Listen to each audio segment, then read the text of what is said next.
Today, we're making salt and pepper pork. This dish is crispy, spicy, salty, and oh so good. Each bite will have you wanting more. From the garlic to the salty seasoning, this recipe is one that you have to try. This is a great snack or meal, so let's get cooking.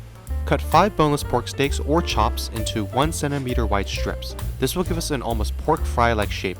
You can of course cut this more like a 1-inch cube to get a more popcorn style. Add 1 tablespoon of baking soda. Mix. 1 teaspoon of dark soy sauce. Mix. And marinate for at least 30 minutes for best results.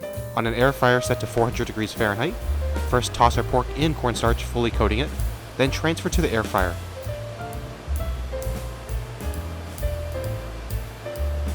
Spray each piece generously with oil, and air fry for 10 minutes.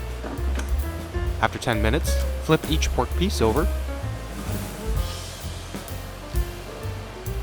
add some more oil, and cook for another 5 minutes. We can then remove our now crispy pork from the air fryer. And repeat for the rest of the pork. Once all our pork is done, we can get our wok out.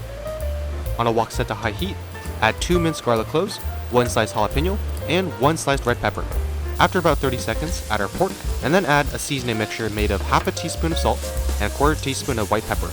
Toss this all together. And boom, we have a delicious salt and pepper pork. This is a great option for family get-togethers or just as a snack. If this looks yummy, then be sure to like and subscribe for more, and we'll see you next time.